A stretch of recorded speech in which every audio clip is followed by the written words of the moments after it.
Hello and welcome to Crafting a Revolution, the podcast.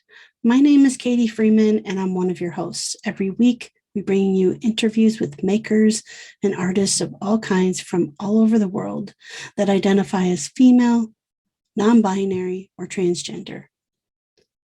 This episode's guest is Ann Taggart. Ann is originally from the Northeast US and the mountains of Vermont. She currently calls the mountains of West Virginia home. Ann loves to make and fix things. She studied the traditional Japanese Kintsugi with a third-generation Urushi Lacquer artist from Kyoto, Japan. The traditional Japanese ceramics repair practice of Kintsugi is associated with the aesthetic tradition of wabi-sabi, or the acceptance of transience and imperfection.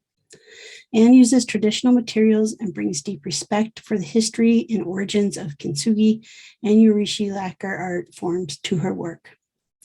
Every attempt is made to honor the history and cultural importance of this traditional art form while sharing it with the world.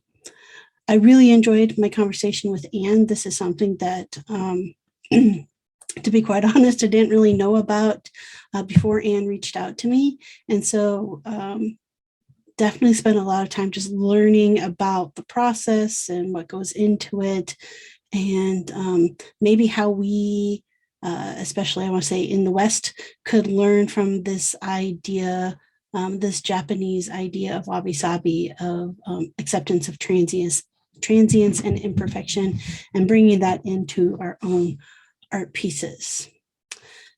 Before getting into the conversation with Ann, I want to give a big shout out and thanks to the patrons over on Patreon. So an especially loud shout out and thanks to Matthew from Artigiano Serio, one of the podcast sponsors.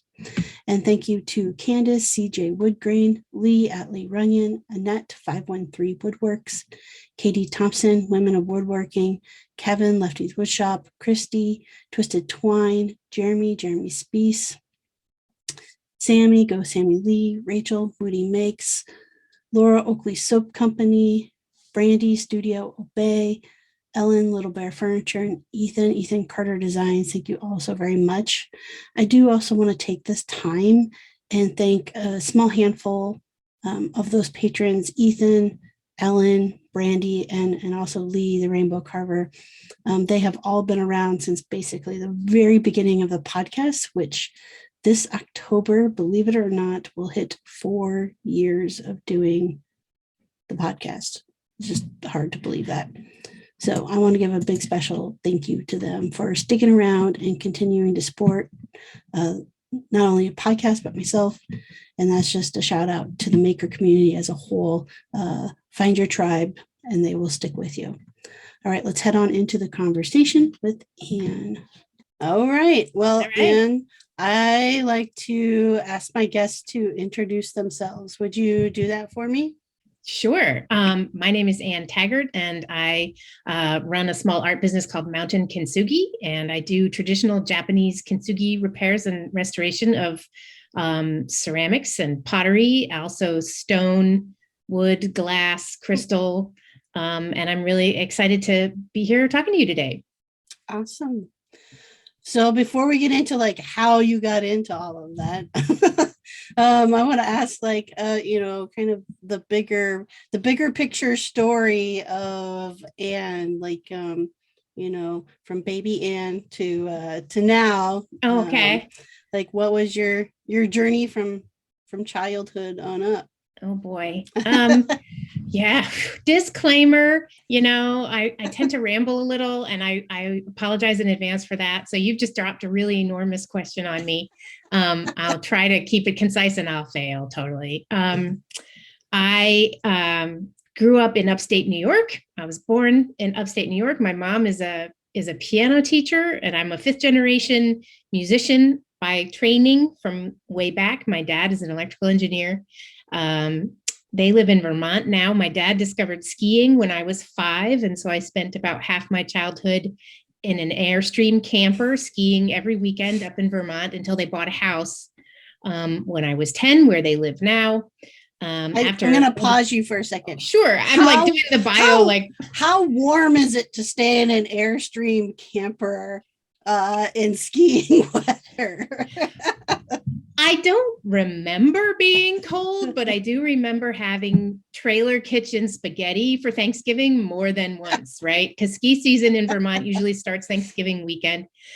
Like I said, I don't remember being cold, but I remember being super excited about hot showers at the campground also. So not the warmest, but they got a house when I was 10, right? Okay. And then we did like ski racing and all this stuff. Yeah. So sort of that's relevant because part of the reason my business is called Mountain Kintsugi is I live in West Virginia now, very mountainy. And I also spend a lot of time up in Vermont with my parents and everything up there. I lived up there for 16 years after college when my son was little. So mountains are important to me sort of wherever I am. So that's sort of relevant. I have a love of crafting and making from very small.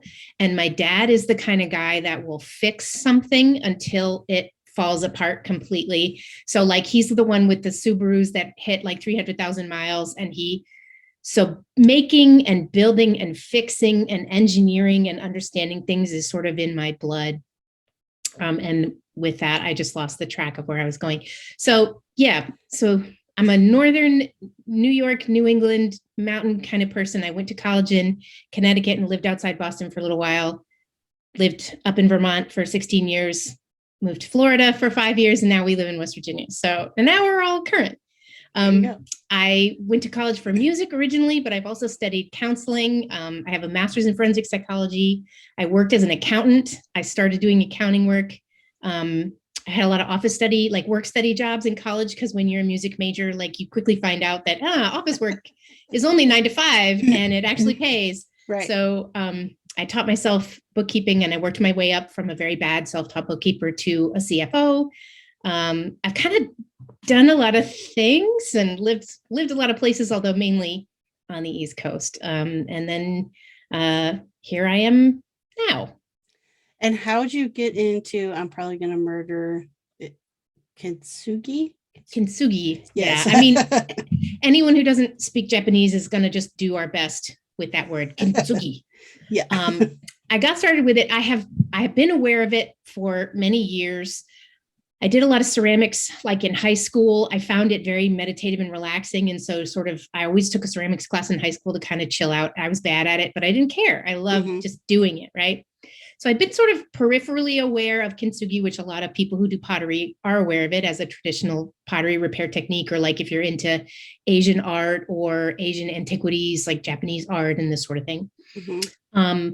And during the pandemic, a lot of people learned how to make bread. And I was like, you know what, I'm going to do it. I had taken some time off.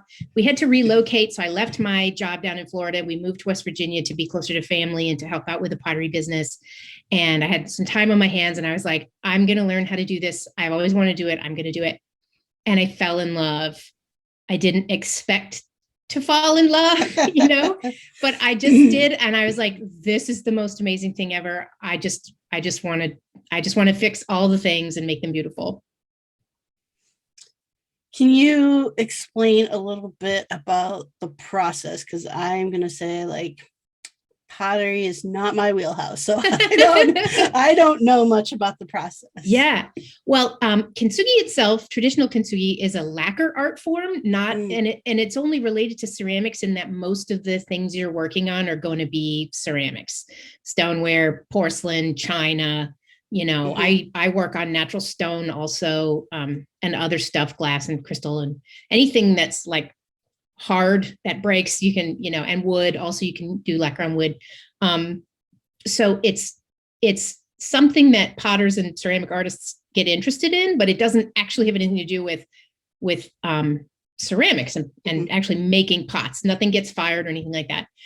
You basically, all of the steps of the process have to do with Urushi Lacquer, which is created, it's refined from the sap of the lacquer tree, which is part of the poison sumac family. So the lacquer itself is highly allergenic.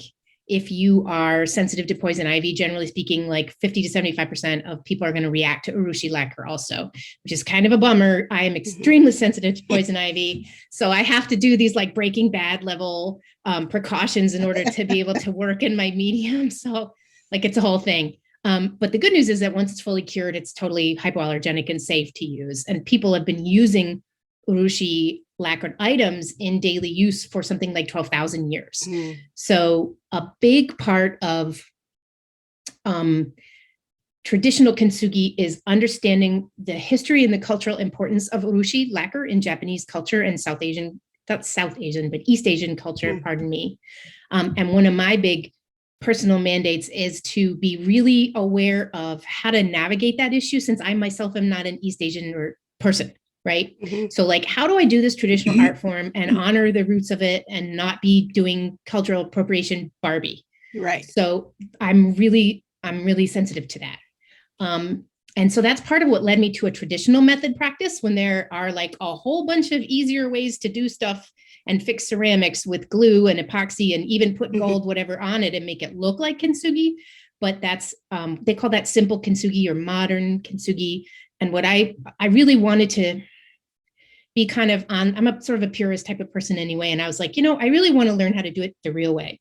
But I think you had asked me actually what the process is. So let me get back to that.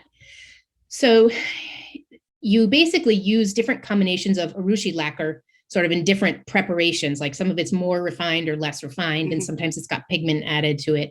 So like you mix Urushi lacquer with powdered clay or flour and water, and you make glue, and you use that to reassemble the broken pieces and fill in chips and stuff. And then you lacquer the finished effect. There's lots of sanding, and then you lacquer it, and then you apply the pure gold powder to lacquer. So when it's like tacky, and that's how you get that gold effect. Like I thought it was you pour molten gold onto broken ceramic shards and, you like forge this thing. That would be really cool. That would be even more complicated than actual traditional kintsugi really is. So you're basically using these natural materials that have been used for thousands of years in Japan and China and Korea, and mixing new like substrate, right? So like I'm gluing things back together, and then you remove the excess glue, and then you fill it in with Urushi putty, which is, you're basically like creating new stone that you can work with. And you're using this incredibly strong bonding Urushi lacquer, which is this incredible natural substance, and it's allergic as hell, but it's so worth it. Yeah. And then you smooth it and you make this perfect join, and then you decorate the perfect join, and you decorate it. You can just leave it with a lacquer finish, which is really beautiful, or you can put any kind of metal powder, most of the time gold, which is really great because it doesn't tarnish at all. So for hundreds of years, it'll just be this beautiful gold thing. You can use pure silver. You can also use, a lot of students like in Japan will use brass or tin. Brass powder actually looks pretty much like gold, but it's cheaper. Yep. So you can use brass or tin, and they have different sort of neo gold powders and this sort of thing that you can use when you're learning.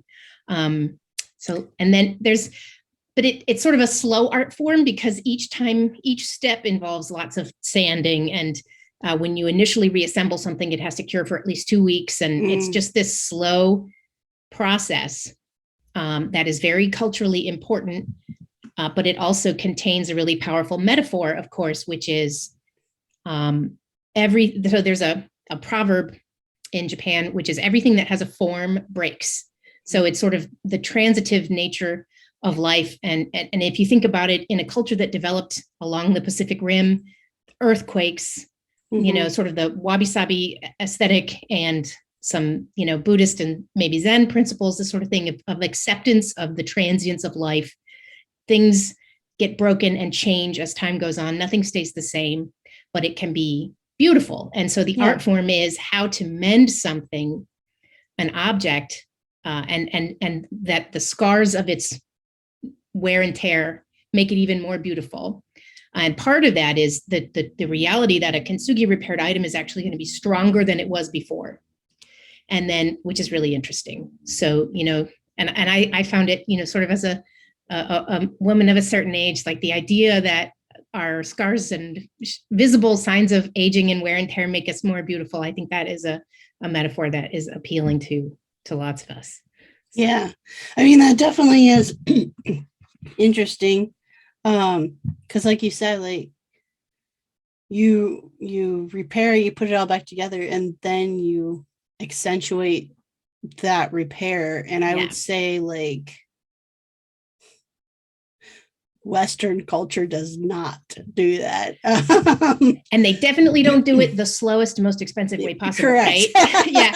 So there's like restoration, and a lot of the focus of ceramics repair is to do invisible repairs. Right. And that's awesome. And the people who can do those invisible repairs, that's amazing and beautiful.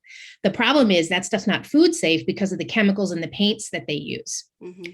So the very first kintsugi repairs were done on objects that were used in the tea ceremony, which is a really important practice in feudal Japan, in our Western Renaissance period, but like 1400s, 1500s Japan.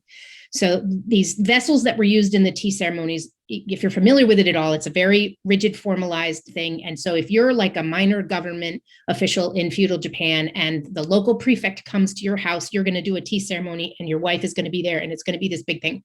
And you're going to use these tea bowls that have been handed down in your family for generations. If one of them breaks, you're not going to throw it away. You're going to fix it because that is the tea bowl that was at the ceremony when the prefect came to your house 300 years ago or whatever. I'm exaggerating, but like 30 years ago, right. Honored prefect came to the house. We had tea. This is the bowl we used. So those heirloom objects were handed down through generations, and they were symbols of status and position. They were very important. Many of those exist today, and they're artifacts in museums in Japan, and sometimes they come to Western countries on tour and whatever. Those objects are worth fixing. They're extremely meaningful. And then, showing the history, right, also is important. And yeah, the symbolism of decorating the scars is so cool. But that's kind of how that came about. And it's really interesting today. One of the biggest parts of my practice is doing repair commission works for people. And it's not just like, well, I got this plate at Target and then I dropped it, Mm-hmm. It's going to cost a couple $100 to fix it, Right. So it's like, this is my great grandmother's mug that her husband brought home from Japan when he was on, in the war over there, and it got dropped and we want to fix it. And can you fix it and make it like heirloom quality? And I have to say, I love the repair work so much because of the people I get to meet and help and the stories, and I'm restoring their items for them. And transforming them at the same time, because it's not going to be an invisible repair. It's going to be a very visible repair. Right. So yeah, that's just part of what I love about it. Yeah. Yeah. It just gets my, yeah, but it gets my mind going on the thought of, like you said, like the big thing of trying to make repairs invisible in my world of like woodworking and the hundreds of dollars people spend to like refinish a piece, right? And they want it to be refinished to like original condition. Mm-hmm. And we're talking antique furniture, and it's interesting of like, I wonder, instead of like going the path of trying to refinish it to like new condition, if instead the refinish work or repair work was done to make it stronger and to like recognize that, the finish wears. And so we'll put new finish on it, but maybe not like sand it all the way back down to bare wood or whatever, Yeah. Well, like, I'm not a woodworker or a wood artist, but like with wood there, you can only sand it down so many times, it'll get too small. But there are some kintsugi artists who work with wood, and like when you've got chips missing or big cuts or slices or something, and that's something, maybe the damage is too big to sand down, you can fill it with urushi pari and decorate it, and be like, this is the part where, and you memorialize the damage to it. So that's definitely something that people do. I got a request to look at an enormous onyx table, like 6 foot by 4 foot or something, slab of onyx, which had been in this woman's family. She's like, my family brought it over from Germany in the 1930s, and these movers broke it, and it like, shattered into a bunch of pieces. And I was like, that's going to be an enormous job, but it absolutely can be done. And that would be really cool. So it's great because with kintsugi, it's an adhesive that's really strong, and then you can also fill in missing spots and smooth. I'm making hand gestures that aren't visible. You can fill in, cracks and Yeah. stuff like that. So when chunks are missing or small voids and that sort of thing. So yeah, but I have an enormous respect for people who do the invisible repairs. That's something I've considered doing, but yeah. Today's episode is sponsored by Athena Outfitters. Athena Outfitters is a quality workwear brand for hardworking women that sells everything badass beauties need to get the job done, from work boots to basics. They curate the toughest essentials made to help you perform. Every piece is handpicked to seamlessly slide right into your daily lifestyle, from rugged and roguish weekday wear to effortless weekend flair. You can fill your closet with gear that can do it all. So for Christmas, I ordered my wife like a very nice pair of slippers from Athena Outfitters, and she loves them. Loves them so much that she has accidentally gone to the gym and the grocery store in them because they seem to never leave her feet. So definitely a place to go check out, go get the goods that help you not only out in the shop, but just in your daily work around the house and outdoors. As a listener of the podcast, you can go to Athena Outfitters website and use coupon code MM as in M&Ms 15 for 15% off any purchase. So again, you go to athenaoutfitters.com and use the code MM15 and get 15% off of your purchase at checkout. I have pieces of furniture that my great grandfather made, that's continued to be passed down through the family. And like this conversation about the flaws, it gets me thinking that, it's a project that I continue to put off because refinishing is not my favorite thing to do. But, right. But, they need work. Like they need repair. They're not in the greatest of conditions. And I've been thinking for so long, I'm probably putting it off because I'm like, oh, I got to strip it all down. I've got to take I've got to do all of these things. And because in my head, again, I'm like, oh, I want it to be in like new condition. But rather than that, I think maybe it tells a better, broader story to repair so that some things are functional again, but not erasing the fact that like this is a piece of furniture that's, however many years old. Like, right. It's had some wear and tear. Yeah. It's seen some things. Yeah, I think I'm not an antiques expert either. I'm just an idiot who does kintsugi. But, but some of the marks of age and stuff, I work with a lot of antique pieces, and what I do, it's not the same as furniture again also. So you've got sort of different standards, but some of those marks of age make different pieces more valuable, and especially if it's for you, if it's for your family, you don't have to worry about somebody putting a retail value on it or whatever, so much as, to your standards. So I definitely think I think there's some value in repairing it, but leaving some of those marks visible because they tell a story. Yeah, exactly. Well, even telling the story of, like my great grandfather was not like a professionally trained woodworker, right? He just like built things out of necessity. And so things like that I've learned through classes that I've taken, like wood movement and stuff like it's clear in the construction, he didn't understand those things. And so it's like, well, I do have to make a repair so that like it doesn't just eventually crack all to bits. But but still maybe like honoring the fact that like, I'm another generation of woodworkers in the family and just how that process has grown, but showing like, well, this is where this came from. This is what it started as. So it's just it's an interesting concept I had not thought of before. Yeah. And your work will leave your mark on it too. Yeah. So I've always been into older, historical things. I grew up in the historical district of Schenectady and was surrounded by houses that were 300 and 400 years old. And my parents really liked antiques and stuff and like old buildings and old houses. I like old stuff, So now it's awesome. I get to go poke through antique stores and buy all the broken things, which the people think is hilarious until I tell them why I want all the broken stuff. But I think I am a person who believes in preserving our historical artifacts. I like to repair instead of replace. Whenever, when I can. So, yeah, I support you in doing that 100%. That sounds great. I am also like one of those people who's like, I just took a vacation with my younger sisters and I was like, okay, so part of this vacation, we are going antiquing because like, I don't get to do that kind of stuff usually with my kids. They're like, this is so boring, but yeah.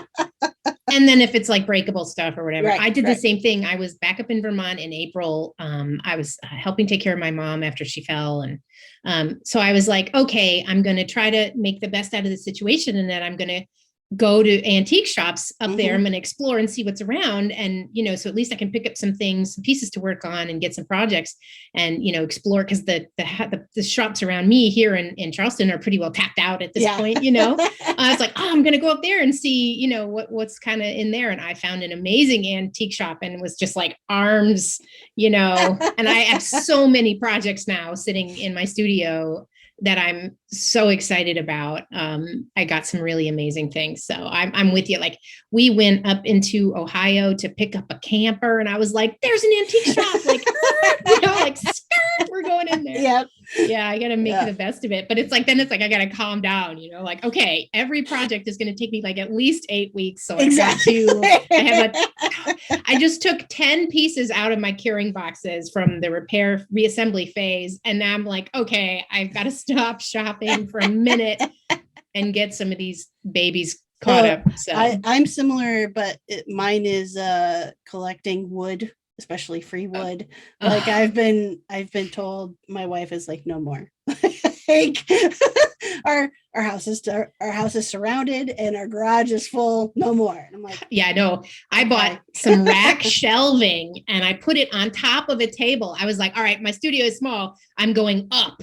And so I put the shelving on top of the table. And now I have like projects on projects because they always get stalled at the sanding phase because I dread the sanding. And I'm like, oh, so I seriously have like 6 things just sitting on the shelves and then like 5 repair commissions I'm working on. And then like just all these new, I love a new project. Nothing. Right. I'm like, ooh, look at that shiny broken thing that I get to fix now. And I'm like, oh my God. And then a friend brings a mug over and I'm like, well, of course I'm going to fix your mug for you. So yeah, so many projects. I know you said like anything hard. I guess I want to just ask this real quick. Like, does that include glass? Like, can you do this with glass? Okay. Not all glass things are like suitable or going to come out looking good. And it really depends on like the type of the piece, the extent of the damage, what fix is needed. I actually am working on a really big handmade glass platter for a client. And I ended up, and I don't normally do this. So I'm just sharing. I decided not to use regular Urushi glue to reassemble the pieces because it's dark brown and it cures up dark brown. And usually you lacquer over and you don't see it, right? But when you're working with big, thick pieces of glass, you're going to see the brown glue in between all the pieces. And so I used epoxy to actually stick it back together. And then I'm going to lacquer the edges. So I'm like, I really wanted to help these people. They're like, so I was like, all right, I don't usually work with epoxy. That's not my jam, but that's going to be the best thing for this bowl. And they were like, we really want you to fix it. So I was like, all right. I'll figure out how to work with epoxy. And I found it. I was like, man, I don't like epoxy. First of all, it's nasty. Yes. Second of all, I don't know what to do. It's like, anyway, I'm figuring it out, but I'm not changing my MO at all. Believe me, I would much rather work with putty. I'm allergic to it and it's slow and whatever, but I know how it behaves. And this thing, the first time I glued it back together, it fell apart in my arms and cut me. And I was like, all right, that's enough. Yeah. So then I epoxied it. And anyway, and now I don't remember where I was going with that. Glass. Yes. So if you're working with a crack in a thin wall piece of glass, you can probably fix it with just lacquer. And then you won't have to worry about like the weird brown Urushi. I also have a glass bowl that I worked on where it's this like Fostoria crystal from the 60s or whatever. And it has this little teeth around it. And one of the teeth had broken off. And I was like, I'm going to rebuild the tooth. And I did. And you can, if you hold it from the bottom, you can see sort of the underside of the fill in where I used the putty but the top of it is gold. And so I call it the gold tooth bowl because Yeah. you know. And so the not so short answer is yes, you can work with glass. You see people do different things, and a lot of people do sort of the simple kintsugi method of they'll use like a glass glue to reattach the pieces, but then they'll lacquer the outside and cover the glue and decorate with the gold or whatever on top of the lacquer. So it's not like 100% traditional repair where you use urushi for everything. And I haven't worked with it too much, but yes, it is possible to work with glass. So when you're doing the first, like when you're putting it all back together, do you have to, how do you make sure that it stays together while it's curing? That is a whole like chapter in my book.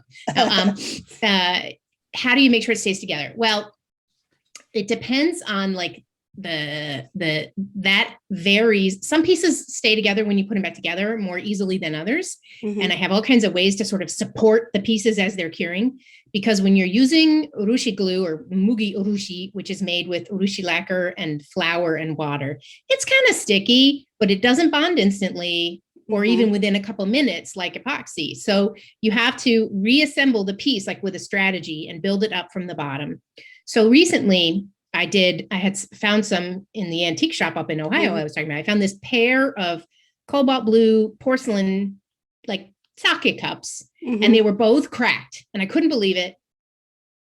So I bought them and I took them home and I broke them to complete the cracks. In traditional and like super pure traditional kintsugi, you don't break things on purpose unless they're already broken, right? So like, you only work with, you fix existing damage. So if something is really badly cracked, you have to complete the crack in order to repair it and have a good, secure, safe repair. Because a cracked item is going to get bacteria and stuff in there and it's not really food safe. So you have to complete the crack. Anyway, so I found these two cups. They were both already cracked. One of them, when I went to complete the crack, broke into like 6 or 7 pieces and was a real pain to reassemble. The other one was like 3 pieces. And when I glued them back together, it didn't even need tape or anything. It just came right back together. And then you set it in the humid box to cure. And that was it. But sometimes most pieces I use a little bit of humidity resistant masking tape, like to hold things together to support a rim. Like the extreme example is a plate. Like plates are actually a giant pain in the butt to reassemble sometimes because like if the rim of the plate, or it's like a cup rim like this, and then it breaks into 16 pieces and they're tiny little pieces and they're working against gravity because when you glue them in together, like you stick them back together, they want to fall out.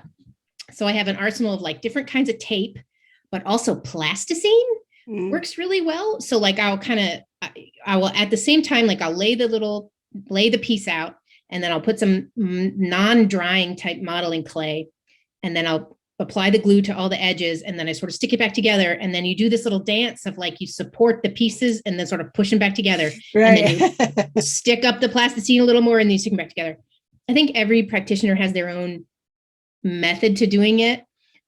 Some people, I've seen videos of other practitioners like on Instagram or whatever, where they tape every seam as they work. I don't like to do that because the urushi really needs oxygen and water molecules to cure. So I don't like to tape over a seam directly unless it really needs it. So like as little tape as you can get away with so that it cures properly. But plasticine is big for plate rims and stuff. And then also you can sometimes like prop things up in the humid box so that gravity is working with you instead of against you. But like I have a little project that I'm kind of putting off because I can't figure out an approach to supporting and balancing it while it's curing. And it's something that sometimes you can do it in stages. And so like, all right, I'll rebuild the base and then I'll cure that for a couple of days so it hardens up. And then I'll do another layer. And then, the risk with that is, and since you work with wood, maybe wood sort of behaves the same way. It shrinks, it moves, you know. When you use urushi glue or urushi putty to stick these things back together, the glue itself takes up a little space in the seams. And so if you have a bunch of tiny pieces and you put all the big pieces in, your little tiny pieces may not fit toward the end, right? Because the glue has itself taken up some space. So the way I was taught was you got one shot to get your best reassembly. And that is the hardest part. It's like the most fun part because you're like gluing it back together. But that can be definitely the hardest part. Yeah. I can imagine it can be stressful. It can be well, yeah. And it's like, the glue gets everywhere and it's, and it's like, it's toxic, not so toxic, it's allergenic, right? Right. So it's toxic in the sense that if it gets on my skin, I'm going to have a terrible rash. So I'm like, I have a picture that I put in my course book, which shows like, it's like a tale of two repairs. And it's like, this one went together beautifully, didn't need any glue. It's completely perfect. And then this one, it's this aqua bowl and it's like covered with glue. And you can see my finger, it's like taped together, like a ring and a prayer. Like this one is a big old mess. And that's just sometimes what happens. Like sometimes the glue gets everywhere, but you can always remove it. It's a pain to remove it sometimes, but like sometimes it just takes an hour of like, oh God, that piece fell off. And then, oh no, it needs more tape. And oh my God. And then you have to figure out like how to move it into the curing box and like, no sudden movements. It's got to sit in there and cure for, some of them, they just snick right back together and it's like, oh, and then other ones, oh my God. It sounds like, I mean, like you said, you're not a fan of epoxy, but like I do projects with resin and epoxy too. Yeah. And so I have learned on multiple occasions. Number one, it will always find the hole. Yes. It will always find the hole. Yes. And leak out. And so I've been in the same boat where it's more like try to shove more tape or glue or whatever on it to keep it from like basically just all pouring out on the floor because I missed a spot. Yeah. Oh my God. I got a real crash course working on that big bowl and I'm now at the stage where I'm sanding it down and everything, but I learned how to build like little walls with painters, masking tape, like don't go. Cause the same thing, this thing had some voids and I was like, if I fill in with Urushi, it's going to look really bad. I guess I'm going to try to figure out how epoxy works. And one thing that I wasn't used to was like, you've got like 2 minutes of working time and you're done. Like you mix up a tablespoon and you do, and then whoosh, that's it. Yep. And with Urushi, one of the advantages of it is when I mix up a batch of glue or putty, I've got a couple hours of working time. And if it dries out a little bit, I add some water. I mean, I'm not going to sit there for like 6 hours or it's not going to take that long. And it does definitely, but Urushi needs to be like 75 degrees and 85% humidity to cure. And so my room temperature is usually a little more comfortable than that. Yeah. So you have some time to work with it. But on the offside is though, the downside is it doesn't bond instantly. Right. It doesn't always hold things right together. And so it's like, but yeah, I also follow some people and look at their work just in awe of what you can do with resin and epoxy. And it's pretty neat stuff. It is. I always tell people that it has a massive learning curve. And I would agree.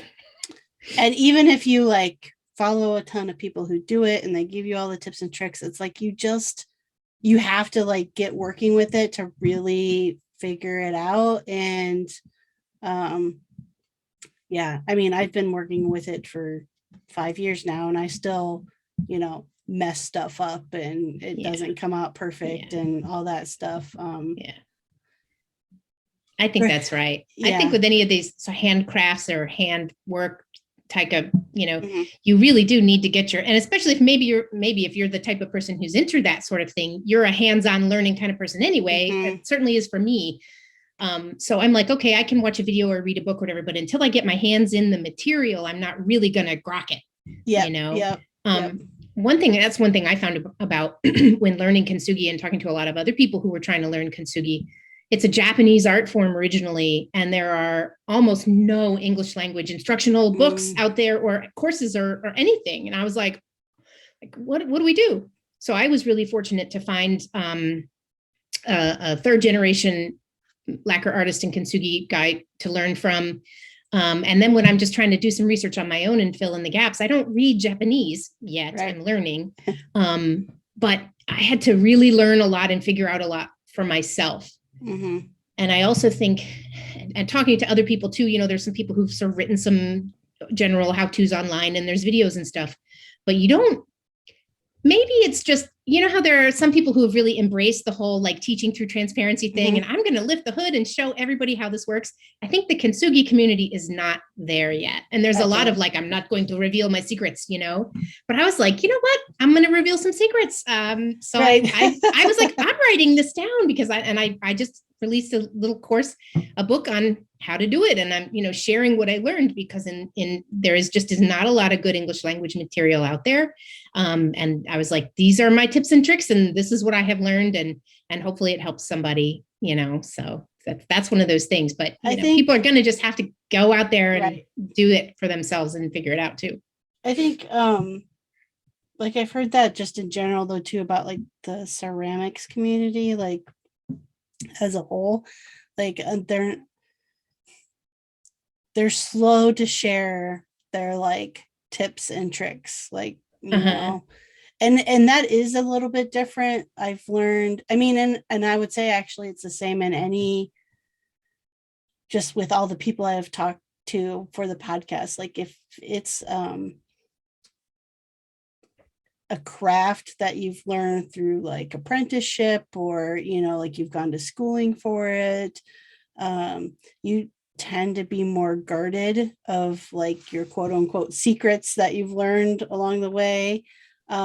Whereas like the maker community tends to be a group of more like DIY, learning on my own, experimenting. And that community in general, I've found has been a little bit more open about like, oh, I tried this thing and this is what I learned and I'm sharing everything. Yeah. And it's just interesting. It's like, you know, I think they'll probably both even out and kind of meet in the middle eventually. But I know I'm going to be going back to school to get my master's fine art, and like one of my intentions for that is so that I can lift the hood for everybody who can't afford to go into that kind of program.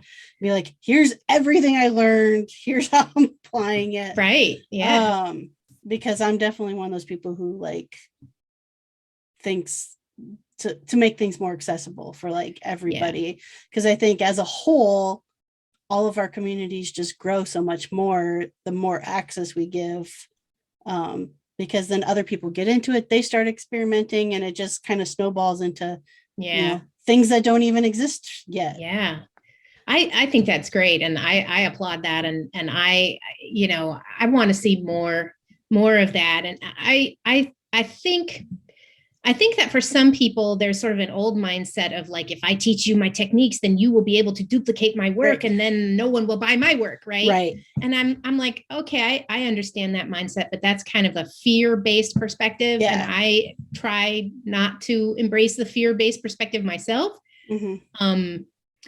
I want to share what I know about Kintsugi because there are so few good English language sources, and there's so much fake Kintsugi out there, people mixing gold glitter and epoxy and gluing things back together and calling it Kintsugi. And I'm not going to go down the rabbit hole of that, but you know, so, I mean, I walk a knife edge of I am trying to learn more about a cultural tradition that is not my own, out of pure appreciation and wanting to share that. And I think that the Japanese practitioners that I know are totally supportive of that. I mean, they may not all be, I can't speak for all of them. I'm not a Japanese practitioner. I'm just me. But so that's part of why I try to stay so pure to the traditional approach. I want to make sure that I'm not polluting that with my Western nonsense or whatever, you know, and I want to honor that. But I'm learning Japanese so that I can read some of the traditional Japanese manuals and sort of understand it better. And I would love to go to Japan and go to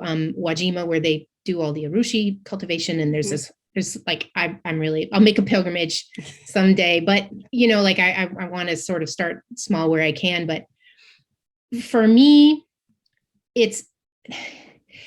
competition is not a thing because my pieces are 100% unique. I'm repairing, I'm providing a service. If other people provide the service tool, cool. That's great. I also get enormous spiritual value out of doing it because it's very meditative. It is completely immersive. You have to be 100% in the moment and focused on what you're doing because I'm working with something that is toxic to me. So I have to be mindful, and you're focusing, you're doing repetitive movements on a very small object most of the time. And you're creating beauty, you're fixing something, you're helping a person, you're doing this thing that helps you focus and block out the world. So I get, like, regardless of whether I'm going to sell the piece or I'm doing it for a friend, or I broke my own dishes, or which happens. Yes. And then I'm clumsy. Or I'm doing a repair commission for a friend or something like that. Like, I enjoy the process. So I'm into teaching. I really want to teach and share more people so they can also get into the process. Like, just this is a moving meditation and an act of art and service all at the same time. You're creating something that's going to endure. And it has this wonderful metaphor. The more people who do that in the world, I think the better. So it doesn't behoove me to guard my secrets or whatever. Right. But even the things in my shop are antiques and vintage things I found damaged at an antique store. You can't possibly recreate my stuff, right, even if you are better than me, because it's a unique piece. So, like, right, you're not going to find the same piece somewhere else. So, like, knock yourself out, right.